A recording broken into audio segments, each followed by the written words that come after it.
Hello, beautiful souls, and welcome to the Woo Curious podcast. Your map to the mystical, your key to the sacred, and your guide back home to yourself. I'm Eileen, a writer, a spiritual coach, energy healer, and slow living witch. This podcast is your invitation to explore a world where the mundane and the sacred intertwine.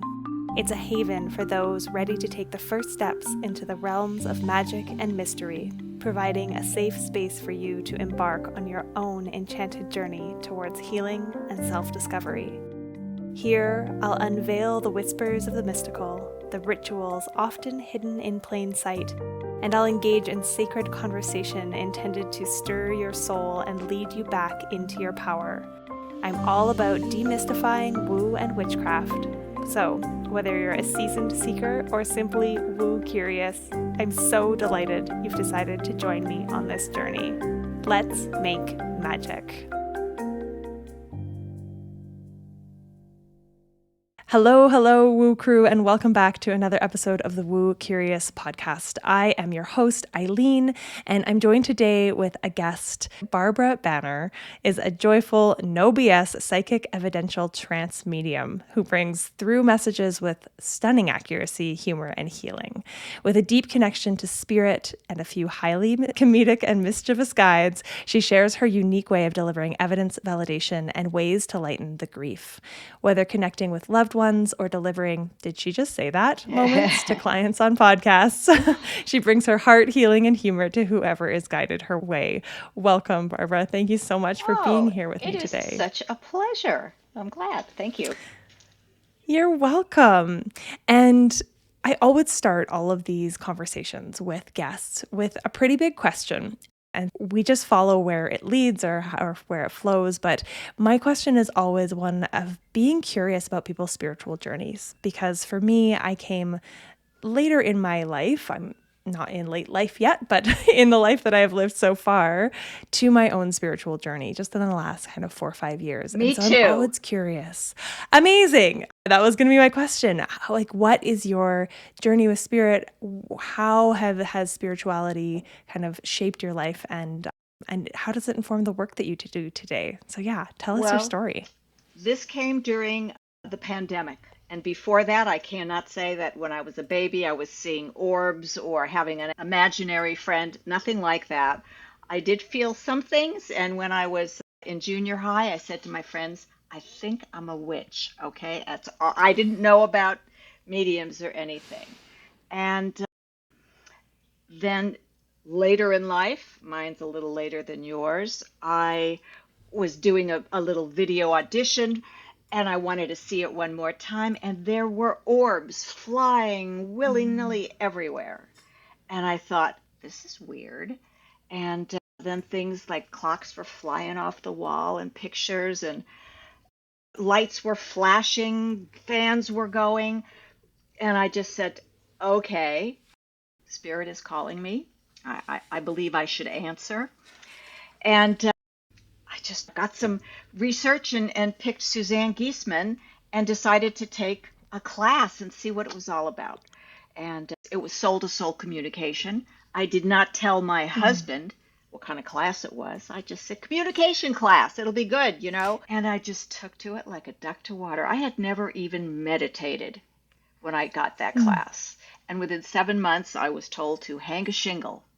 And I was donating readings and doing professional, and it just happened so fast. And I can't really take the credit. When we worked with different mediums and traded things, when they did a trance, they all said the same thing. You've been doing this for like centuries. So that's why you just popped in and said, all right, hit the ground running. So that's how it started. And then it just kept snowballing. And I just said, okay, this is what I'm meant to do. I can't wait to get up in the morning and do my readings, and I found my purpose in life, and it just sort of smacked me in the face. Literally. Yeah. I'm so curious. Was there any, event that happened in your life that kind of triggered this sudden shift into an awareness of spirit or the messages, or was it just that those kind of messages started happening and that was the trigger? Well, no, it They say that when your soul is ready, that's when it'll come to you. So I was a late bloomer. What can I tell you?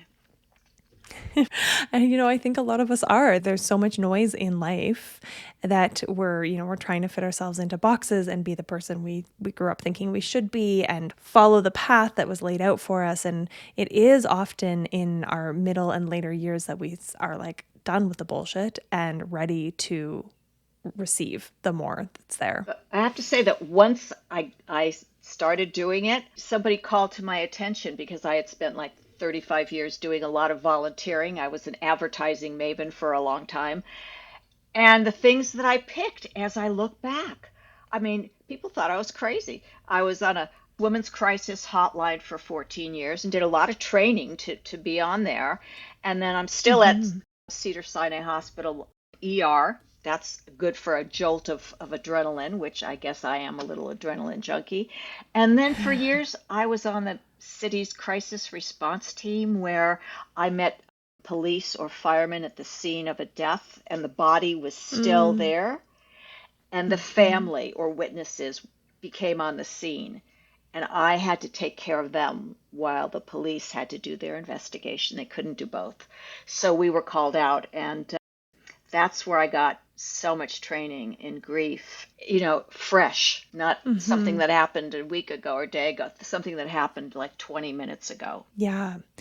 So you've been working in a lot of ways. You've been in the world of spirit, even if you weren't open and aware of that side of the work that you were doing. Definitely. For a long time. Yeah. I mean, I didn't have spirits coming to me at the scene, and they wouldn't have let me anyway. The LAPD is not offering mediumship readings at the scene. Okay, that would have been fired from my volunteer job. Yeah. But it just made so much sense looking back why I picked these things. Yeah, it does for sure. And you spoke about having all of a sudden a lot of signs and kind of like knocks on the door, as it were, the flickering lights, the moving objects, things like that. How did you decide to trust what you were receiving instead of just like seeking psychiatric help? As so many of us would, right? I know that's a grappling spot for many of us. Trust was the very last item in training that I could embrace because I have very funny, mischievous spirit team. And they gave me crazy stuff. And I had to learn to not just hold it in and use my brain, because I'm just the vessel, and say whatever they give me, no matter how crazy it sounds, because inevitably they could take it and they understood it. So that took the years. That really took the years to surrender, because it's not about us. Nobody's coming to see what I have to think about it. They want to hear what spirit has to say. So trusting the messages received is a whole other layer of that. Trusting that what was happening to you was for you and not something that you needed to remedy almost is another layer that I'm really curious about. As you had these happenings start up, were you just aware immediately that it was spirit trying to get in touch with you? Yes. Were you doubting yourself?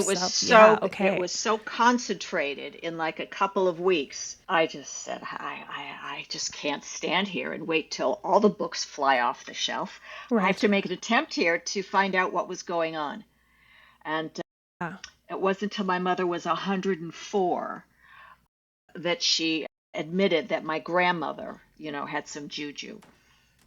I said, you're 104? That's so often the case. What are you waiting for? I had no idea. Yeah, wow. And that makes sense. It's so often that we come from lines of, whether it's healers or mediums, that those gifts get passed down often through that maternal line as well.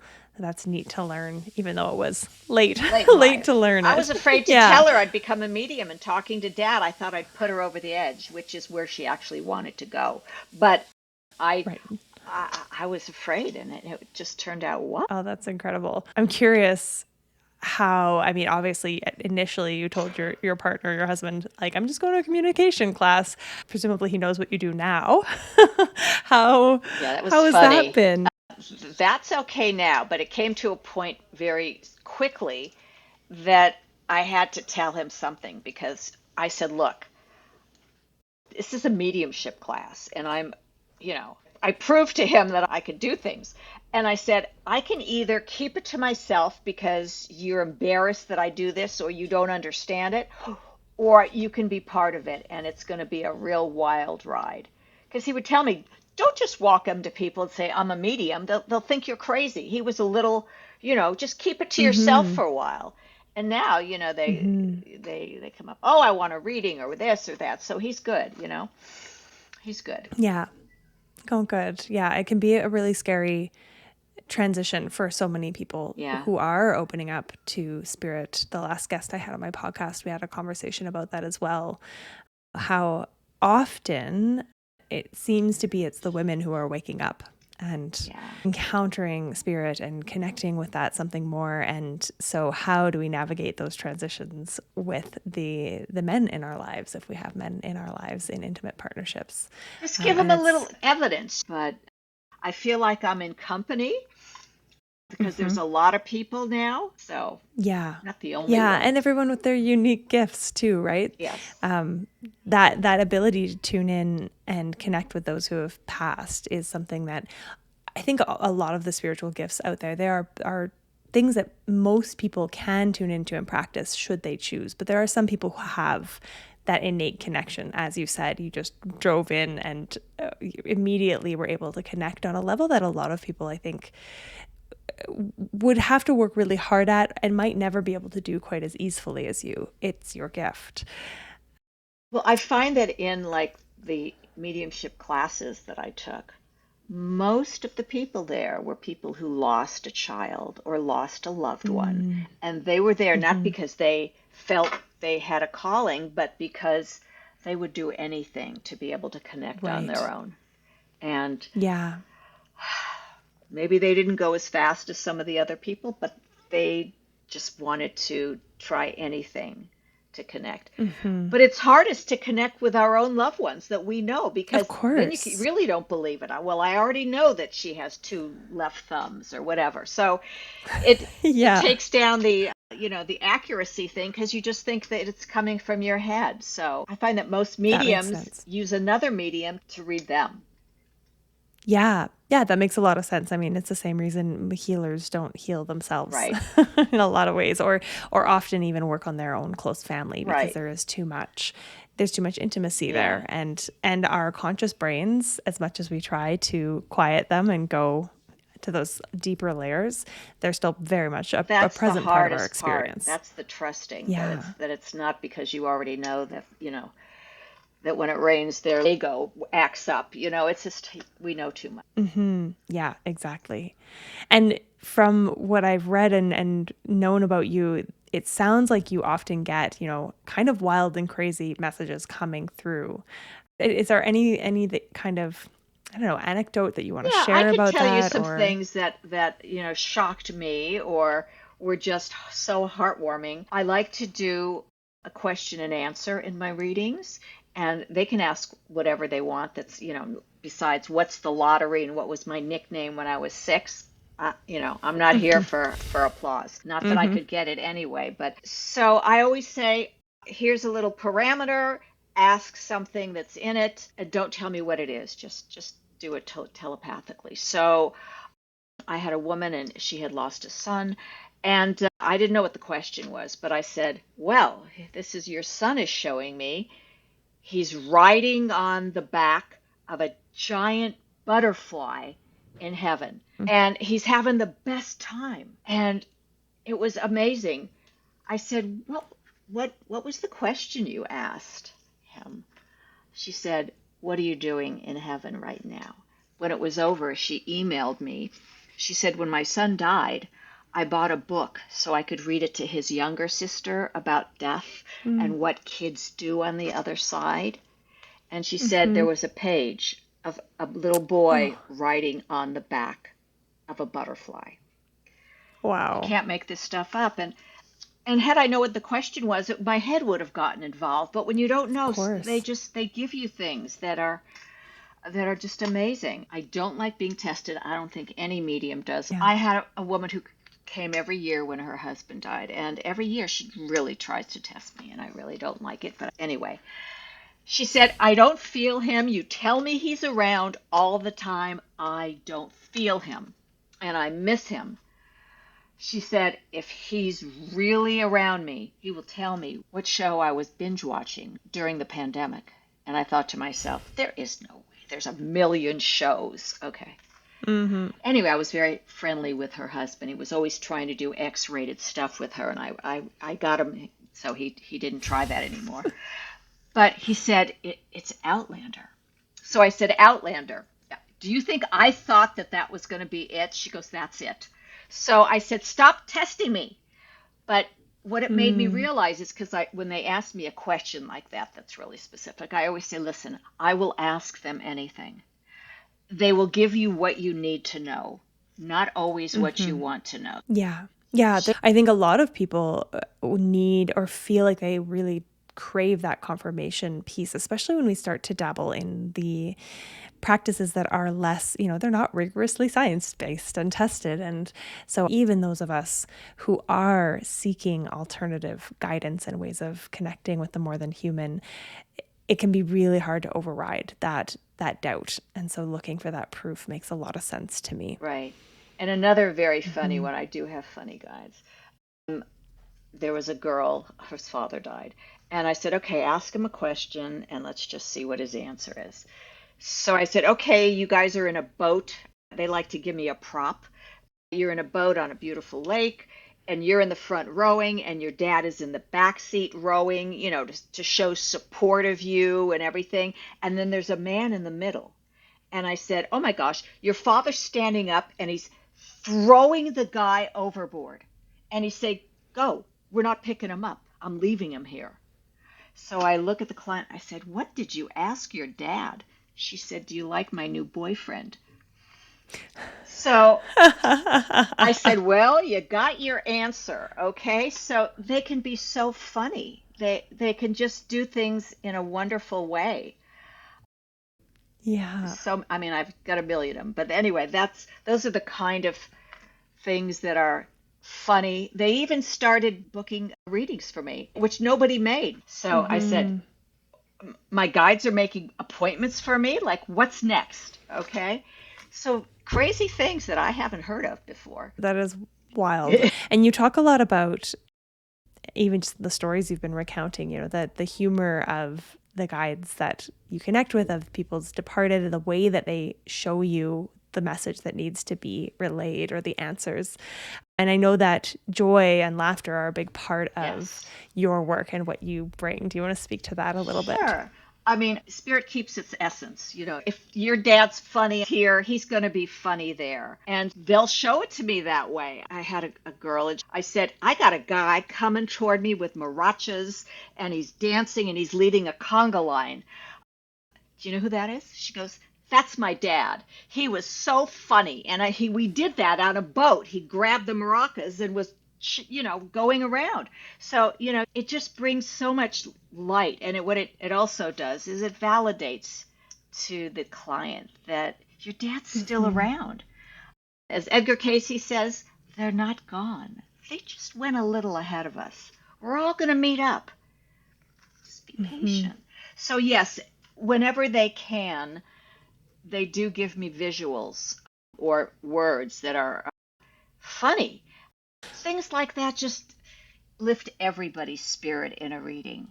My goal is to lighten how they feel from the grief. And sometimes it's not easy, especially if you've lost a child or a husband. And it's not always easy, but there's ways that I try to tell them to pivot if they can, from crying when looking at a family picture to a little later. I always say, I promise you, you're going to look at that picture and just feel so much love and have such a high vibration and gratitude that you got all those years to be with them, and you will be with them again. So if you can't change the situation, it's changing maybe the way you look at it. And That's what I try to do, because laughter is one of the highest vibrations. And Yeah. if you can, I tell people who can't sleep because they're in such grief, I said, get up, go put on a movie that your husband loved, a comedy, and sit there and laugh. And I promise you, he's going to be right by your side. You will know that he's with you. He's going to guide you to what movie on Netflix to play, and just try to be at peace with it and enjoy the laughter. That's all they want. They really, Yeah. I'm sure there's some mean spirits, but they haven't come to me because I won't let them. But Mm-hmm. they want you to be happy. Our job Mm-hmm. as a survivor is to have love and joy in our lives. Yeah. They don't, how we always say, I'd give up my left arm for my kid. They don't want our Yeah. appendages, okay? They just want us to be as happy as we can be for the rest of their life until we meet again. They have no Yeah. jealousy. They don't judge. All you take with you is the love and the memories you have. Mm-hmm. Are there particular types of people that you especially enjoy working with and helping in this way? You mentioned parents, you Yes, mentioned grieving parents. spouses, Yeah, but parents and yeah. spouses, grief, there's no one way or right way to grieve. And so it's hard to give people direction or tell them how to grieve or how long this should last, because there's no answer. There's no right answer or wrong way to do it. So Yeah. it's a ride. You got to just go with the flow Oh, that places. feels like a really beautiful place to invite you to share a little bit more about, how people can connect with you, how they can work with you. I'd love to have you share a bit about that. If you've lost a child, even if you're 80 and your kid's 65, that's fine. He's still a child. Helping Parents Heal is just this community of people who automatically understand you and have such compassion and just share the different things that they went through, and you just feel at home there, and for every stage. And they have listeners that if you just in the middle of the night can't sleep, you just call them, and they'll just listen to you, Mm, and people remain friends for the rest of their life, that they meet there. And Certified Mediums by Mark Ireland, who started Helping Parents Heal with Elizabeth Boyson. Like Suzanne beautiful. Giesemann and other people refer to his organization, Find a Certified Medium, for to find somebody who's not a quack or Legit. Yeah. legit.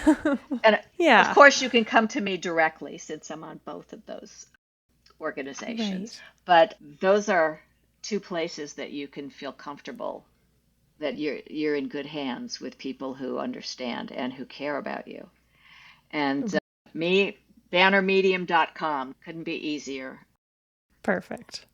Tells about me and lots of Yeah. testimonials. And I'm on TikTok and Facebook and all of that. I like to post little, like, 20-minute snippets of some of the fun things or the interesting things or the oh my God moments. So people can, before they come to me, they can get an idea of what can happen or what they can expect when they have a session. It's always Yeah, different. and all of those social media handles will be in the show notes below this episode, of course, as always. Yeah. Are there any last words, anything from spirit or from yourself that you want to share with listeners before we wrap up today? That they are with you. They can be in 10, 20 places at a time. There's things that they all say, especially kids, that, you took care of me all your life. It's my turn to take care of you. Let Mm, them. You have to ask spirit for help.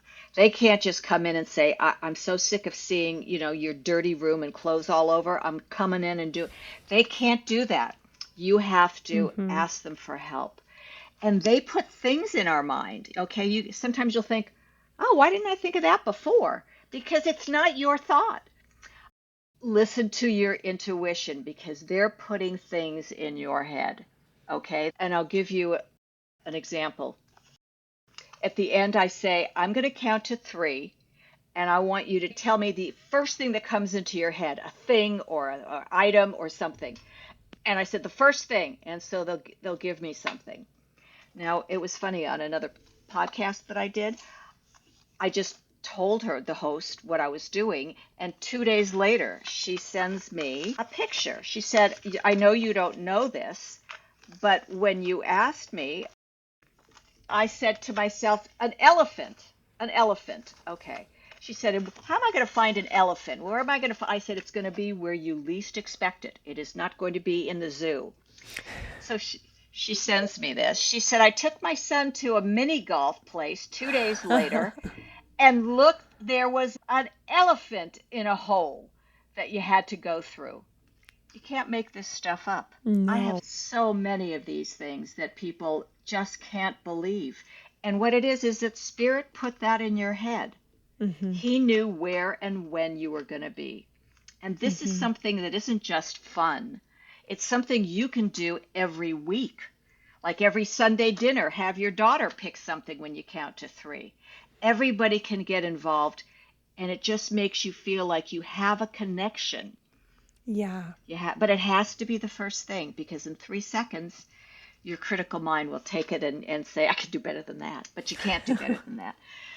Yeah, for sure. The not overthinking it is the hardest part of intuition, for sure. Exactly. So Yeah. that's something I like to leave them with hope, with some validation that your loved ones are around you and they want to be part of your life. They want you to ask them questions. And if you have a question, ask them, and whatever's the first thing that comes into your head is usually the answer. Beautiful It's all about place. trust. It's all about trust. Well, thank you so much for being my guest today, Barbara. It's been really fascinating chatting with you and hearing your story, and your energy is just contagious. It comes through the screen, and and it's been a pleasure. It has been such a pleasure, and thank you for letting me share. And thank you, Woo Crew, for listening in as well. As always, all the links to connect with Barbara will be below in the show notes. Check out her website and her socials. And as always, please, if you like this episode, leave a rating, a review, like, subscribe, all the things, depending on the platform that you're listening or watching on. And I will be back here same time next week. Bye for now.